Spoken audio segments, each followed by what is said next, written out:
कक्षा हम प्रारंभ करते हैं।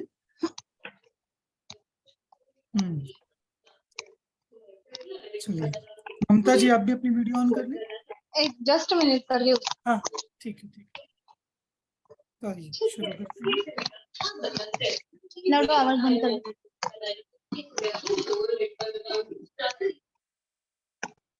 नडो आवाज ठीक। हमारी पिछले हफ्ते जो क्लासेस हुई उसमें हमारी यूनिट 1 कंप्लीट हो चुकी है, जिसमें introduction to Jainism, antiquity of Jainism, काल चक्र और हमने जैन ट्रेडिशन के बारे में उसमें देखा था। और जो लास्ट हमने पढ़ा था जैन सेक्ट्स के बारे में, जिसमें दिगंबर, श्वेतांबर और यापनी, ये सब भेद हमने वहां पर पढ़े थे। ठीक। आज जो हमारा डिस्कशन का टॉपिक है, यूनिट 2 हमारी स्टार्ट हो रही है। यूनिट 2 में हम तीर्थंकरों के बारे में पढ़ेंगे। इसमें हमारे जो टॉपिक आएंगे, मैं एक बार आपको ब्रीफ कर देता हूँ, उसका शॉर्ट इंट्रो देता हूँ, फिर हमारा जो आज का टॉपिक है उस पर हम डिस्कशन करेंगे। यूनिट 2 में क्योंकि मेन हमारा तीर्थंकरों पर फोकस है, इसलिए सबसे पहले तीर्थंकर क्या होते हैं, उनका क्या स्वरूप है, क्या विशेषता है। मतलब एक सामान्य केवली भी, वे भी केवल ज्ञानी होते, तीर्थंकर भी केवल ज्ञानी होते हैं, फिर भी क्या डिफरेंस है, वो हम डिस्कशन करेंगे आज। फिर तीर्थंकरों में, यद्यपि इस 24 में आदिनाथ भगवान से महावीर तक 24 तीर्थंकर हुए और सभी के जीवन चरित्र यद्यपि महत्वपूर्ण है, फिर भी इनमें से हम भगवान ऋषभदेव, भगवान नेमिनाथ, भगवान पार्श्वनाथ और भगवान महावीर, इन 4 तीर्थंकरों के जीवन चरित्र के बारे में, उनके कॉन्ट्रीब्यूशंस के बारे में, उनकी लाइफ स्केच के बारे में, वो सब हम यहाँ डिस्कशन करेंगे। ठीक। तो बस इतना ही इस यूनिट का पूरा है कि आपको एक तीर्थंकर का क्या कंसेप्ट है उससे आपको इंट्रोड्यूस कराना, और साथ में मेन तीर्थंकरों की क्या बायोग्राफी रही, उनके क्या कॉन्ट्रीब्यूशंस रहे, उनकी क्या टीचिंग्स रही, वो हम यहाँ पर सब पढ़ेंगे। ठीक है, तो आइए स्टार्ट करते हैं हम। पिछले वाला जो टॉपिक हुआ यूनिट 1, उसमें से किसी का कोई क्वेश्चन हो या किसी को कुछ पूछना हो उससे रिलेटेड, क्योंकि उसे बस क्लोज करके यूनिट 2 हम स्टार्ट कर रहे हैं।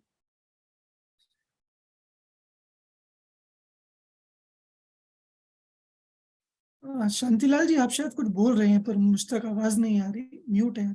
अच्छा ठीक है, मुझे लगा मुझसे बोल रहे हैं। फाइन, तो आइए प्रारंभ करते हैं तीर्थंकरों के बारे में। एक जनरल डिस्कशन में सबसे पहले आप सभी से ही प्रारंभ करूंगा कि तीर्थंकर शब्द से क्या मतलब समझते हैं आप, तीर्थंकर शब्द का क्या मतलब है। आप सब जो भी सुन रहे हैं, ममता जी, आयुषी जी, शांतिलाल जी, हिमा जी।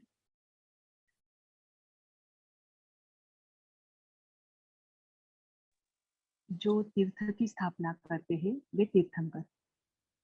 ठीक है, जो तीर्थ की स्थापना करते हैं वे तीर्थंकर। ठीक है, ये वर्ड से बहुत ज्यादा क्लियर है। तीर्थंकर मतलब एक सीधा तीर्थम करोति इति तीर्थंकर, जो तीर्थ को करते हैं वे एक्चुअली तीर्थंकर है। ठीक, तो करना शब्द तो बहुत सिंपल है, तीर्थ को करने वाले, बट द क्वेश्चन इज तीर्थ क्या है। तीर्थंकर में वर्ड से तो क्लियर हो गया कि तीर्थ को करने वाले। तीर्थ का क्या मतलब है, मतलब एक तीर्थ एक ऐसा टर्म है कि हमने बहुत जनरली उसके बारे में सुना है। तीर्थ के बारे मतलब कई चीजों का नाम तीर्थ तीर्थ तीर्थ, जैन में भी, जैनेतरों में भी बहुत जगह हमने तीर्थ के बारे में सुना है। So how can you explain what is the meaning of तीर्थ। आप सभी अपने विचार या जो भी बता सकते हैं। वैशाली जी बताइए, सबका नंबर आएगा, कोई बात नहीं। अरे तीर्थ इतना डरने की वो नहीं।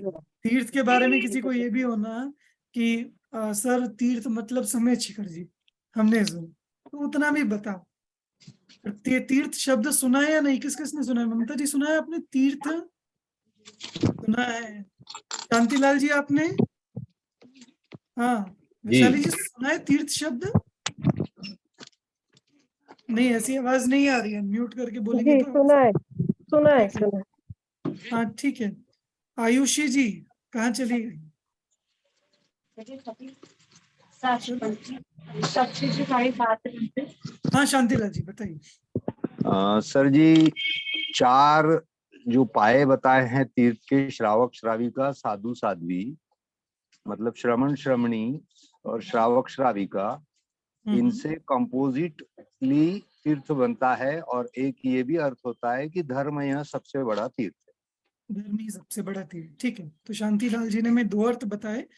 तीर्थ मतलब एक तो धर्म, और दूसरा जो चतुर्वेद संघ है, एक मुनिराज आदि का, श्रावक श्राविका या फिर श्रमण श्रमणी कहें, उनसे मिलकर वो तीर्थ बनता है। ठीक, चलिए और कोई अर्थ तीर्थ का? ममता जी। जिन तीर्थंकरों का, जिनको केवल ज्ञान वगैरह केवल दर्शन प्राप्त हो चुका है, जिनकी स्थापना हो चुकी है, जहाँ पर उनका जो स्थान रहता है उसको तीर्थ कहते हैं। बिल्कुल, बहुत बढ़िया, आप सब लोग तो विद्वान हैं। अरे पहले ही सबको आता है सब कुछ।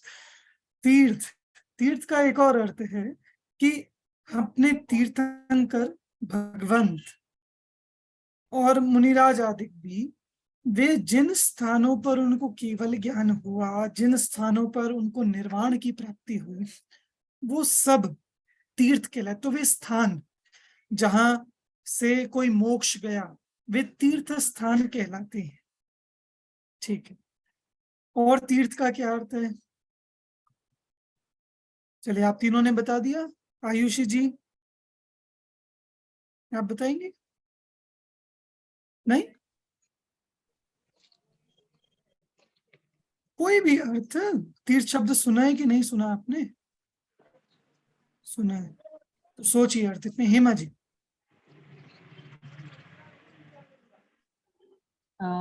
कदाचित धर्म का स्थान या पूजा करने का स्थान, जो भाव पूजा हो वह। वो भी तीर्थ कहलाते हैं, ठीक है। चलो, तो इस तरह तीर्थ के बहुत सारे अर्थ आते हैं। आपने कभी सोचा है कि किसी एक शब्द के इतने अलग अलग अर्थ क्यों आते हैं?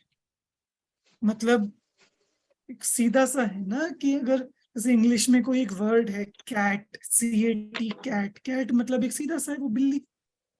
कोई ये नहीं कहेगा ना कैट के बहुत सारे मीनिंग है। ये SUN सन एक वर्ड है, तो सन मतलब सूरज है, कोई ये नहीं कहेगा उसके बहुत सारे मीनिंग है। बट संस्कृत में आपने बहुत देखा होगा कि जब कभी कोई वर्ड आता है तो उसके तमाम अर्थ आपके सामने आ जाते हैं।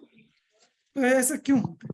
इसका मेन रीजन है क्योंकि संस्कृत में शब्द धातु से,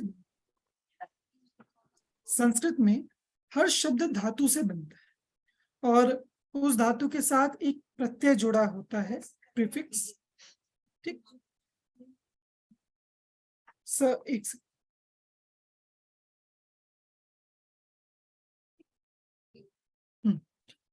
तो प्रत्येक शब्द में धातु होती है और धातु के साथ प्रत्यय जुड़ा होता है। ठीक, जिसे सफिक्स कहते हैं, जो बाद में जुड़ता है शब्द के। तो वो प्रत्यय से शब्द का अर्थ बदल जाता है। तो इससे क्या, एक ही शब्द बनेगा। हालांकि संस्कृत में भी सब शब्दों के साथ ऐसा नहीं होता कि बहुत सारे अर्थ होंगे। जैसे पठन एक सीधा सा मतलब है पढ़ना, लेखन मतलब लिखना। कई शब्दों के बहुत सिंपल सिंपल अर्थ हैं और ज्यादातर के सिंपल अर्थ हैं, पर कुछ शब्द ऐसे होते हैं जिनके अर्थ बहुत तरीके से किए जा सकते हैं, पर उनका मेन अर्थ एक होता है। उसके बाद भी मतलब, क्योंकि जिनके आप बहुत सारे अर्थ भी देखेंगे ना, उनका भी मेन बेसिक अर्थ तो एक ही होगा। तो हम तीर्थ शब्द में बात करते हैं। तीर्थ शब्द, आप सबके पास कॉपी पेन है? ममता जी ने दिखाई, वैशाली जी दिखाइए पेन, ठीक है। आयुषी जी फिर गायब हो गई। हाँ, पेन है, ठीक। शांतिलाल जी, कॉपी पेन, बढ़िया बढ़िया। हेमा जी आपके पास है? चलिए ठीक है, बढ़िया। तो हाँ, मतलब सभी याद रहे, कुछ कुछ विषय अपने लिए नवीन जानकारी रहती है इसलिए। तो तीर्थ, सबसे पहले देखिए, जो भी कोई ऐसा शब्द आता है ना, जो, क्योंकि ये जितने हमारे टर्मिनोलॉजी है जैन दर्शन की, ये सारी संस्कृत बेस्ड है, क्योंकि सारे ग्रंथ संस्कृत में, प्राकृत में लिखे गए हैं। तो वहां से हमें उस शब्द का मेन अर्थ सबसे पहले डिस्कस करना चाहिए, उसके बाद हम कोई भी बात करेंगे। तो तीर्थ, तो आइए स्टार्ट करते हैं। मैं दिखाता हूँ आपको। This is unit 2, tradition of Tirthankaras, and for our first topic we have concept of Tirthankaras. ठीक, इनका ट्रेडिशन एंड कंसेप्ट। तीर्थ, हम तीर्थ शब्द पे बात कर रहे थे। तीर्थ शब्द त्रिधातु से बना है, और पता है हर धातु का भी एक अपना अलग अर्थ होता है। त्रिधातु का अर्थ है तिरना। तिरना मतलब एक तरह से जैसे आप हिंदी में तैरना सुनते हैं, तैरना, ठीक। तो त्रिधातु का अर्थ होता है तिरना, तिरा जाए। अब उसमें प्रत्यय लगा, प्रत्यय के तो अलग अलग अर्थ होते हैं, थक प्रत्यय। तीर्थ शब्द का एक मतलब है जिससे तिरा जाए वो तीर्थ है, जिससे तिरा जाए। तिरा जाए मतलब कहां से तिरा जाए, मतलब आपको समुद्र में से तिरना हो तो आपको एक नाव चाहिए, you need a boat for that. और तो तीर्थ, यहाँ धर्म में कहां से आपको तिरना है? संसार सागर से। संसार सागर से। यहाँ भी एक समुद्र है और यहाँ से भी हमें पार होना है। तो संसार समुद्र से पार होने के लिए भी we need a boat, we need something by which we can cross the संसार, यू नो, ओशियन, वो पूरा सागर को हम पार कर सकें। तो उसके लिए हमें कुछ चाहिए, तो जिससे संसार समुद्र से तिरा जाए उसे कहते हैं तीर्थ। ये मेन अर्थ है तीर्थ का, ठीक। सबसे मेन मतलब उससे भी बेसिक अर्थ अगर आप लगाएंगे तो जिससे तिरा जाए वो तीर्थ है। और क्योंकि हम ये जैन दर्शन के संबंध में बात कर रहे हैं, तो जिसके द्वारा संसार समुद्र से तिरा जाए वो तीर्थ है, ठीक। अब संसार समुद्र से आप कैसे तिर सकते हैं, किसके से पार हो सकते हैं? संसार समुद्र से तिरने के लिए क्या चाहिए? सम्यक दर्शन धर्म ज्ञान। रूपी नाव। किसी ने सम्यक दर्शन, किसने कहा? सम्यक दर्शन ज्ञान चारित्र।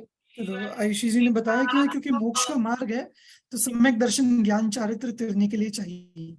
तो सम्यक दर्शन ज्ञान चारित्र भी तीर्थ है। हमें देव शास्त्र गुरु चाहिए, तो देव शास्त्र गुरु भी तीर्थ है।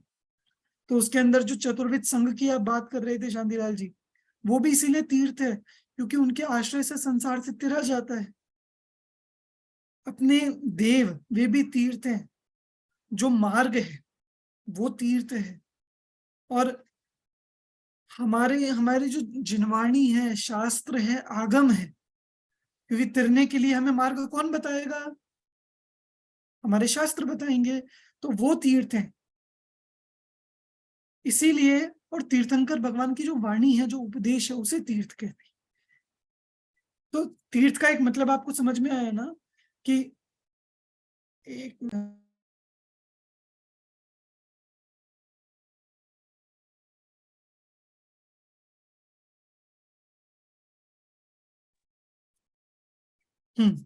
तो जिससे संसार समुद्र से पार हुआ जाए, वो कोई भी, और स्थान की बात की कि फिर स्थान कैसे, कि जिससे तिरा जाए, कि कौन से स्थान से तिरे, कि समय शिखर से तिरे, तो वो तीर्थ हो गया। कि कहां से तिरे, कि पावापुरी से तिरे, कि वो तीर्थ हो गया। बात समझ में आई ना? कि कहाँ से तेरे, कि कैलाश पर्वत से तेरे, कि वो तीर्थ हो गया।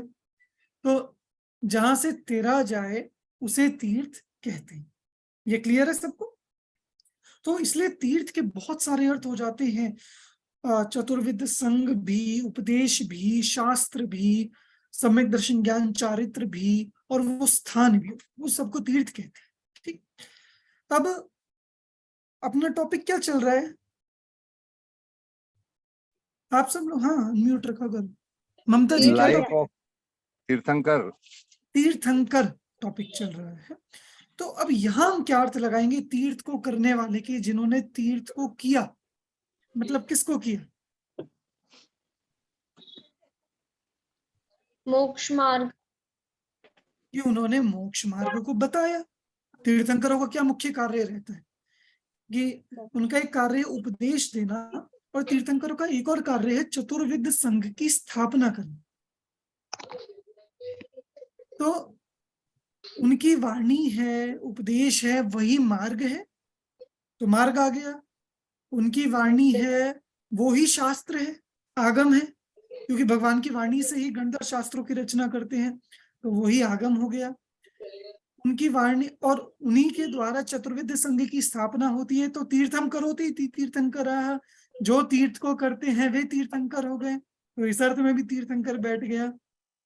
और तीर्थ के मार्ग हो गया। हाँ, एक स्थान विशेष की हम बात करें कि समाप्त करने से तो अर्थ नहीं आएगा, पर हाँ जहां से उन्होंने मोक्ष को किया, प्राप्त किया, तो ऐसे तीर्थंकर।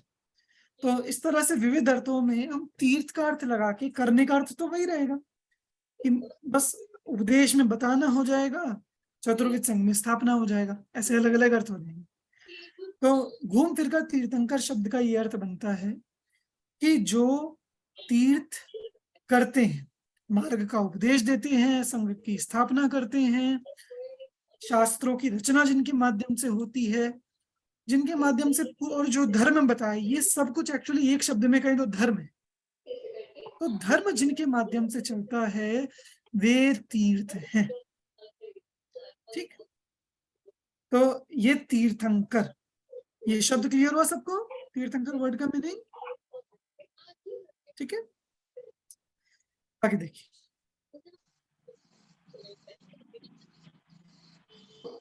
तो ये हो गया तरति पापा, मतलब जिससे पाप से तेरा जाए, संसार से तेरा जाए, वो अलग अलग अर्थ आप लगा सकते हैं। मार्ग, उपदेश, चतुर्विद संघ, और भी जो अर्थ है वो सब लगा सकते। अब ये तो एक तीर्थंकर का शब्दार्थ हो गया कि हमने शब्द से लगाया तीर्थंकर। पर अब बात है डेफिनेशन की। आप लोग डेफिनेशन में और वर्ड मीनिंग में डिफरेंस जानते हो? What is the difference between a meaning of a word and a definition of a word? नहीं,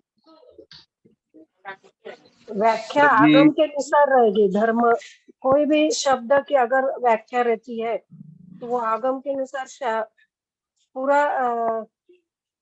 क्या बोलते थे मैं समझ गया, आपका भाव समझ गया, डिलीवर्ड। हाँ शांतिलाल जी, आप कुछ कह रहे थे?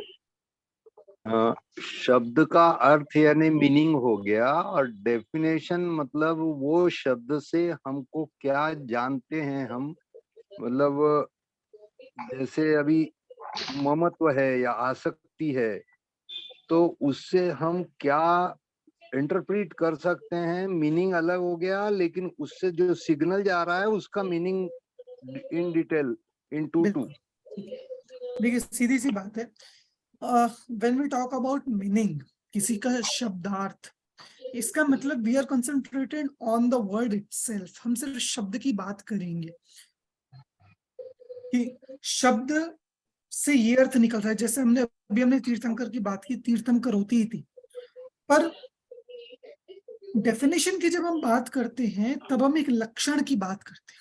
वी टॉक अबाउट कैरेक्टरिस्टिक, कि अगर ये एक पद है, किसी को एक नाम दिया गया तीर्थंकर, मतलब ये बाकी सारे शब्दों से हटकर कुछ नाम दिया गया है, मतलब इसका एक लक्षण होना चाहिए जो किसी में नहीं पाया जाता,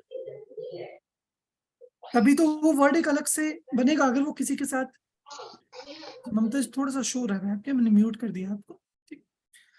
तो अगर वो शब्द किसी के साथ मिक्स हो जाएगा, मतलब मैं कोई भी वर्ड कहूँ, मोबाइल, मोबाइल का मतलब वर्ड मीनिंग होता है कि जो एक स्थान पर स्थिर नहीं है उसे कहते हैं मोबाइल, ये शब्दार्थ है।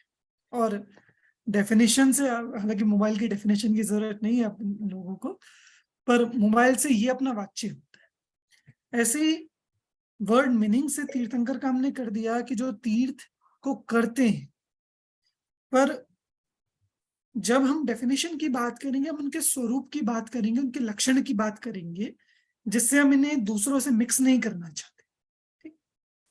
तो तीर्थंकर कौन होते हैं, लेट्स सी।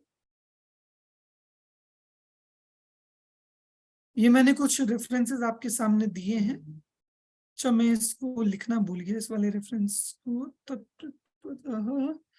ठीक है, ये वाला समाधि तंत्र की टीका का मैंने सुबह ही लिखा है रेफरेंस।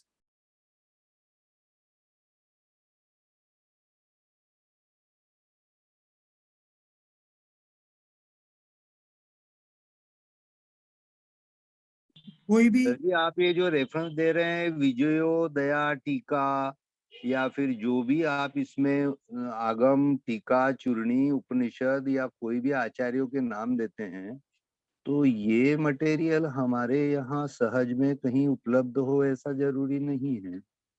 नहीं तो सुनिए वहाँ ना, के लैब में भी अगर आप जाएंगे, खोजेंगे, पढ़ेंगे तो उसमें आधा दिन पाव दिन चला जाएगा। नहीं आपको तो जरूरत ही नहीं है लैब्स में जाने की। सुनिए, जी जी मैं आपको एक लिंक शेयर करता हूँ, और वो एक्चुअली मेरी गूगल ड्राइव में ही एक फोल्डर है जिसमें अराउंड 40 GB ग्रंथ अपलोड मैंने किए हुए हैं। तो ये सारे ग्रंथ, मतलब जो भी मैं रेफरेंस दे रहा हूँ, श्वेतांबर भी दिगंबर भी, उसके वो ग्रंथ मोस्टली आपको वहां पर मिल जाएंगे, ठीक है। तो वो लिंक मैं शेयर कर दूंगा। नाइस, तो जब ग्लैड कभी टू जो नो भी दैट, बहुत ग्रंथ, अच्छी बात है, हाँ, सुंदर। जो भी ग्रंथ आपको देखना हो, आप उस फोल्डर में जाके सीधा सर्च कीजिए और वो ग्रंथ आपके सामने आ जाए, ठीक है। क्या बात है, क्या बात है। ठीक है, मैं अभी क्लास के बाद ग्रुप पर शेयर कर दूंगा। श्वेतांबर का अलग फोल्डर है, दिगंबर का अलग फोल्डर है, तो दोनों आपको कन्वीनियंट रहेंगे, ठीक। देखिए, रत्नत्रयात्मक मार्ग का जो उपदेश देते हैं वो तीर्थंकर है, ये एक पहला लक्षण दिया। या फिर जो संसार से तिरने का उपदेश देते हैं वो तीर्थंकर, मतलब इसका ये अर्थ है संसार से पार होने के कारण को तीर्थ कहते हैं, ये हमने देखा। उसके समान होने से आगम को तीर्थ कहते हैं, क्योंकि आगम से संसार से तिरा जाता है, आगम कहो या धर्म कहो, और उस आगम के कर्ता को तीर्थंकर कहते हैं, इसलिए तीर्थ को करते हैं वे तीर्थंकर, ऐसे अर्थ से लगेगा, ठीक। अब ये एक डेफिनेशन हो गई तीर्थंकर का, और विशेष स्वरूप हम लोग आगे आगे देखेंगे। अभी अपने को जो डिस्कशन करना है, एक तीर्थंकर का सामान्य स्वरूप हो गया। What is the difference between तीर्थंकर एंड अ नॉर्मल ओमनीसेंट, एक सामान्य जो केवल ज्ञानी है उसमें और तीर्थंकर में, व्हाट इज द डिफरेंस। एक सोचने वाली बात है कि तीर्थंकरों में भी वे वीतरागी हुए हैं, सर्वज्ञ हुए हैं, उपदेश देते हैं। भगवान भी वीतरागी हैं, सर्वज्ञ हैं, उपदेश देते हैं। So what is the difference between them, तीर्थंकर क्यों अलग है भगवान से, क्या तीर्थंकर भगवान नहीं है, सामान्य क्या तीर्थंकर केवली नहीं है, फिर भी इनको एक विशिष्ट स्थान क्यों दिया जाता है। तो मैं डिफरेंस जानना चाहूंगा आपसे, तीर्थंकरों में और सामान्य केवली में क्या डिफरेंस है। सर जी, तीर्थंकर की अपनी तीर्थंकर गोत्र का बंद किया होता है उनका। सबसे पहली बात कि वाई दे आर कॉल्ड तीर्थंकर, या उनको वो पदवी कब मिलती है, क्यों मिलती है, क्योंकि वो उसका पहले बंद करते हैं। उसके बाद वो तीर्थ की स्थापना करते हैं, ठीक है, सामान्य अभी केवली एक एक तीर्थ लेकर की चलते हैं, स्थापना नहीं करते। एक एक लेकर चलते हैं, ठीक है। तो तीर्थंकर में भगवान में हम डिफरेंसेस की बात कर रहे हैं, होने को बहुत डिफरेंसेस हो सकते हैं, बेसिक बेसिक की हम बात करेंगे। तीर्थंकर में सबसे बड़ी बात है, तीर्थंकर नाम की कर्म प्रकृति होती है, ठीक, जिसका वे बंद करते हैं, उसके बारे में डिस्कशन आगे करेंगे विस्तार से। तो उसका वे बंद करते हैं जिससे उनको ये तीर्थंकर पदवी मिलती है, सामान्य केवलियों में ये पदवी नहीं रहती। चलिए इन सबसे पहले एक चीज पहले बेसिक लेवल पर क्लियर करें कि क्या तीर्थंकर केवली होते हैं? आप लोग हाँ मतलब हाँ और ना तो मुझसे भी बता ही सकते हैं।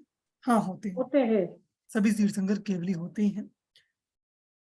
और क्या सभी केवली तीर्थंकर होते हैं? नहीं,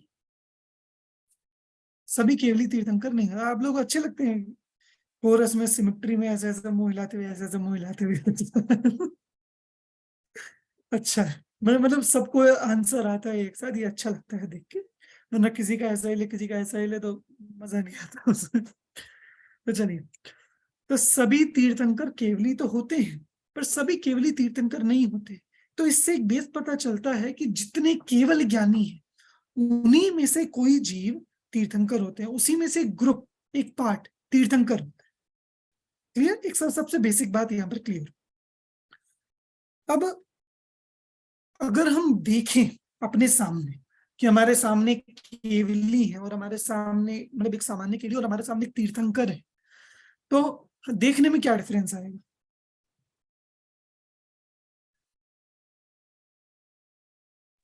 तीर्थंकर भगवान के आजू बाजू में 8 महाप्रतिहार्य रहते हैं।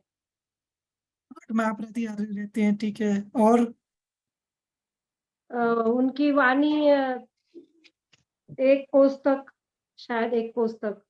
ठीक है, वो तो जो 34 अतिशय हैं उनकी बात हम हाँ। आगे करेंगे, बिल्कुल हाँ। ठीक है। और नहीं, वो भगवान से आप कंपेयर करके बताइए कि यहाँ तीर्थंकर हैं या भगवान हैं, सामान्य केवली हैं, तो हमें क्या डिफरेंस दिख रहे हैं? ममता जी म्यूट अनम्यूट मैं करता हूँ, आस्क टू अनम्यूट जी। तीर्थंकरों को केवल ज्ञान केवल दर्शन प्राप्त होता है और भगवान को सिर्फ शायद केवल ज्ञान हो सकता है। नहीं, ऐसा नहीं है, नहीं नहीं नहीं, केवल ज्ञान केवल दर्शन अनंत चतुष्टय तो सभी को होते हैं, अरहंत मात्र को, सभी को, ठीक है। हाँ आयुषी जी बताइए। तीर्थंकरों का समावशरण होता है और भगवान का गंधकुटी होती है। बिल्कुल, मतलब ये एक बहुत बड़ा डिफरेंस है कि जब हम देखेंगे, मतलब जो प्रातिहार्य वगैरह हैं और जो अतिशय हैं वो सब ये एक वर्ड के अंदर आ जाते हैं, समवशरण। तीर्थंकर भगवान का समवशरण होता है, जिसकी रचना इंद्र की आज्ञा से कुबेर करता है। और सामान्य केवली हैं, उनका समवशरण नहीं होता, उनकी मात्र गंधकुटी होती है। मतलब गंधकुटी तो तीर्थंकरों की भी होती है, पर गंधकुटी समवसरण के मध्य में होती है, ठीक है, बीच में, और उसके चारों तरफ समवसरण बना होता है। जो अरहंत, सामान्य अरहंत होता है, सामान्य केवली, उनकी वो गंधकुटी बीच वाली होती है, पर चारों तरफ समवसरण नहीं होता, ठीक है। तो ये एक बहुत बड़ा डिफरेंस है तीर्थंकरों में और सामान्य केवलियों में। और क्योंकि इस डिफरेंस से ही जो हम फिर तीर्थंकरों की विशेषताएं पढ़ेंगे आगे, उससे बहुत बड़ा डिफरेंस एक खड़ा हो जाएगा कि क्यों इन्हें तीर्थंकर कहते हैं। अच्छा, उससे पहले एक वर्ड का बताइए, ये अभी आयुषी जी ने क्या बोला, तीर्थंकरों के क्या होता है शांतिलाल जी? गंधपुटी तीर्थंकरों की नहीं होती, उनका समवशरण होता है। नहीं और नहीं सामान्य केवली का गंध, हाँ हाँ नहीं, मैं कह रहा हूँ कि हाँ, तीर्थंकरों के समवसरण गंधकुटी सहित समवसरण होता है संपूर्ण, गंधकुटी समवसरण के मध्य में होती, सामान्य केवलियों के सिर्फ गंधकुटी होती। तो वो क्या है, समवसरण है या फिर समवशरण है, क्या वर्ड है? मैं ये एक्चुअली पूछना चाह रहा हूँ आप सबसे। समवशरण। समवशरण, शांतिलाल जी क्या वोट है आपका, समवसरण या समवशरण? चलिए सोचिए। आई थिंक आयुषी जी, समवशरण। समवशरण, आयुषी जी वोट दीजिए किसी एक जगह, ममता जी, हेमा जी। I think समवशरण। एक मिनट, किसने बोला अभी? एक एक करके बोलिए। हाँ आयुषी जी आप बोलिए। समावशरण होता है। समवशरण, ठीक है। ममता जी आप बोलिए। समावशरण। समवशरण। हेमा जी? मुझे तो समोसरण और समवशरण दोनों भी सही लग रहा है। अच्छा, दोनों भी सही लग रहा है। चलिए, तो आप सबने मतलब समवसरण सिंगल के लिए 0 वोट है, समवशरण के लिए सभी के वोट्स हैं, और हेमा जी का 1 वोट हाफ हाफ है दोनों तरफ कि हाँ दोनों सही है। देखिए, वर्ड के अकॉर्डिंग जो समोशरण कहते हैं, समवशरण कहते हैं, तो ओ और अव में तो कोई डिफरेंस नहीं, क्योंकि एक संधि होती है जो ओ का अव हो जाता है। ठीक, तो समवशरण को ये कहे। ठीक, समवशरण शब्द में जो शास्त्रों में मूल शब्द है वो है समवसरण। ये ऐसा नहीं है कि वो श को कोई स बोलता हो तो कहीं है ना, कहीं वो एमपी तरफ लोग श को स उच्चारण करते हैं तो उससे हमें समवसरण ऐसा मिलता है, ऐसा नहीं है। पर हाल यद्यपि समवशरण का भी योग्य अर्थ बन सकता है, समान रूप से जहां अवशरण, जहां शरण है सम्यक प्रकार से, ये भी अर्थ एक योग्य है, इसमें भी कोई दिक्कत नहीं है। और समअवसरण मतलब अवसर, समअवसरण में शब्द आप देखिए, सम अवसरण, ण तो प्रत्यय है उसे तो अलग कीजिए, पर सम अवसर, जहां तिर्यंचों को, मनुष्यों को, देवों को, छोटा हो बड़ा हो, गरीब हो अमीर हो, बताओ, जो वहां सभाएं लगती है ना, सभाएं 12 सभाएं लगती हैं, तो मनुष्य वाली सभा में गरीब और अमीर के 2 डिवीजन होते होंगे। सबके लिए समान अवसर, कोई डिफरेंस नहीं, कोई डिवीजन नहीं। सबके लिए जहां समान अवसर है, जहां तिर्यंच भी आए, चाहे शेर आए, चाहे कोई बहुत बड़ा सेठ हो, चाहे कोई कोई कम बुद्धि वाला हो, ज्यादा कोई पंडित हो, सामान्य कोई भी हो, डजंट मैटर, सबके लिए जहां समान अवसर है, दैट्स व्हाई इट्स कॉल्ड समअवसरण, कि जहां सबके लिए समान अवसर है। ठीक है, तो चलिए आपके लिए, आप सबके लिए कल के लिए एक टास्क है, आपको शास्त्रों में कोई भी शास्त्र, दिगंबर, श्वेतांबर, आगम, आगमितर साहित्य, कोई भी, आपको समवशरण या समवसरण ये ढूंढ के लाना है कि ये शब्द आपको कहाँ मिलता है और क्या प्रयोग मिलते हैं। ठीक है, मतलब संस्कृत में मेन हमारा प्रेफरेंस रहेगा संस्कृत और प्राकृत का। ठीक है, इन दोनों में आपको जहां जो शब्द मिलते हैं संस्कृत प्राकृत लैंग्वेज में, मतलब जहां आपको हिंदी का मिल गया उसका वो ट्रांसलेशन ही होगा ऊपर संस्कृत या प्राकृत का, तो पर आपको देखना है, ठीक, कि आपको क्या मिल रहा है, समवसरण, समवशरण, और किस शास्त्र में क्या मिल रहा है। एटलीस्ट 2 रेफरेंसेस सब हर एक को कल देख कर लाने। ठीक है, मैं पूछूंगा। सर गंधकुटी बोले तो सभा ही रहती है क्या? नहीं नहीं, गंधकुटी एक्चुअली सभा नहीं है। गंधकुटी आपने अगर देखा होगा, जो कई टेम्परेरी वेदियां बनती है मंदिरों में, मतलब एक तो परमानेंट वेदी होती है, वो जो संगमरमर की वैसी बनती है, एक चैत्यालय जो होते हैं छोटे, जहाँ टेम्परेरी वेदियां बनती हैं, तो वहां एक ऐसे एक गोल सा बड़ा सा, एक के ऊपर एक ऐसा 3 लेवल्स होते हैं, वो गंधकुटी होती है। मतलब जहां भगवान का जो कमल सिंहासन होता है, सिंहासन है कमलासन, और उसके ऊपर भगवान विराजमान है, तो उसके नीचे क्या होता है, तो आप ना कभी जो समवशरण मंदिर होते हैं ना, आप कभी उन मंदिरों में भी जाकर देखिएगा, तो उन मंदिरों में भी आपको मिलेगा कि बीच में एक इस तरह की 3 वेदियां टाइप बनी होती है, एक के ऊपर एक, एक के ऊपर एक, और उसके ऊपर फिर एक कमल बना होता है जिसके ऊपर भगवान विराजमान होते हैं, तो वो जो 3 वेदियां उसे कहते हैं गंधकुटी। ठीक, तो आप ये देख के लाइएगा समवशरण के प्रयोग आपको कहाँ मिलते हैं। तो हाँ हाँ, हम बात कर रहे थे भगवान और सामान्य केवली और तीर्थंकरों में डिफरेंस की। एक बहुत बड़ा डिफरेंस तो यही है जो समवशरण का आयुषी जी ने बताया, कि तीर्थंकरों, क्योंकि इन्हें तीर्थंकर कहा, तो इनसे तीर्थ की स्थापना होती है तीर्थंकरों से, जबकि सामान्य केवलियों से तीर्थ की स्थापना नहीं होती। अंतिम तीर्थंकर कौन हुए? अभी महावीर। भगवान महावीर। भगवान, जो आंसर आता है उसके लिए तो सब ऐसे उत्सुक होते हैं बताने के लिए, खोलो माइक खोलो, आंसर करो। तो भगवान महावीर। और अंतिम केवली कौन हुए? जम्बू केवल स्वामी। ज्ञान, जम्बू स्वामी। जम्बू स्वामी। और इधर दिगंबर में श्रीधर केवली का नाम आता है, जो अंतिम केवली हुए। ठीक है, तो अंतिम केवल ज्ञानी हुए। तो मैं पूछता हूँ, मान लीजिए चले जम्बू स्वामी का लेके चलते हैं, तो अभी जम्बू स्वामी का तीर्थ चल रहा है या महावीर स्वामी का? भगवान महावीर स्वामी का। अरे क्यों, जम्बू स्वामी तो बाद में हुए, तो जम्बू स्वामी का केवली तीर्थ हुए होना ना, चाहिए ना, केवली है ना जम्बू स्वामी। क्योंकि सामान्य केवलियों का तीर्थ नहीं चलता, शासन नहीं चलता, तीर्थंकरों का शासन चलता है, तीर्थंकरों का तीर्थ चलता है। ठीक है, ये एग्जाम्पल से आपको क्लियर होगा। और देखिए,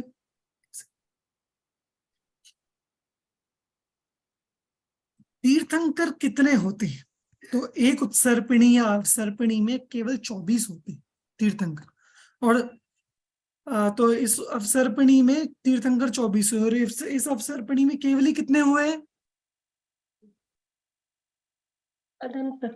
अनंत। अनंत केवली हुए। ठीक, तो तीर्थंकर 24 ही होते हैं एक अवसर्पिणी में, वो सब ध्यान है ना, उत्सर्पिणी जी। अवसर्पिणी सब एकदम, हाँ नहीं, ध्यान नहीं। रखना। ठीक है, सभी तीर्थंकर भगवान होते हैं, पर सभी सामान्य केवली तीर्थंकर नहीं। ठीक, समवशरण और गंधकुटी का बताई दिया। एक और जो विशेषता है कि मंदिरों में जो प्रतिमाएं हम मेनली देखते हैं, तो जिन प्रतिमाओं के नीचे कोई ना कोई चिन्ह रहता है, अगर किसी प्रतिमा के नीचे चंद्र का चिन्ह है तो वो किनकी प्रतिमा है?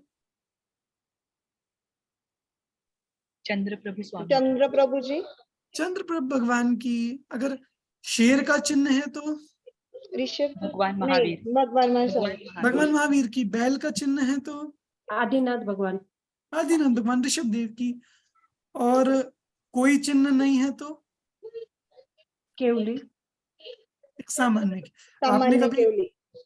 आपने कभी भगवान राम की प्रतिमा देखी है? मतलब ये जैन धर्म में भगवान महावीर, नहीं, भगवान जैन राम धर्म की में नहीं देखे। जैन धर्म में नहीं देखे। नहीं देखी? अच्छा, मुझे श्वेतांबर मंदिर का तो नहीं ख्याल में, दिगंबर मंदिर में एक वहां मंदिर है देवलाली के पास में, गजपंथा है। गजपंथा है, कौन सा स्थान है एक, वहां पर जो बलभद्र होते हैं, भगवान राम बलभद्र थे, तो वहां बलभद्रों की प्रतिमाएं विराजमान की है, तो भगवान राम की भी प्रतिमा है वहां। ठीक, आप लोगों ने कभी भरत स्वामी की प्रतिमा देखी है?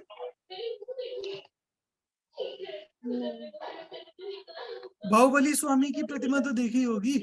हाँ, देखिए। वो देखिए। बाहुबली स्वामी की प्रतिमा का तो खैर अपना एक चिन्ह बन चुका है, वो तो एक बेले चिन्ह बन गई है। पर एक सामान्य बात है कि जो सामान्य केवली होते हैं उनके कोई चिन्ह नहीं होते, उनके नीचे नाम लिखा रहता है कि श्री राम बलभद्र या ऐसा कुछ लिखा रहेगा, श्री भरत स्वामी। और तीर्थंकरों के भले ही नाम तो लिखा ही रहता है, नाम ना भी लिखा हो तो भी वहां चिन्ह होते हैं। तो तीर्थंकरों के चिन्ह विशेष होते हैं जो प्रतिमाओं पे होते हैं, सामान्य केवलियों के चिन्ह नहीं।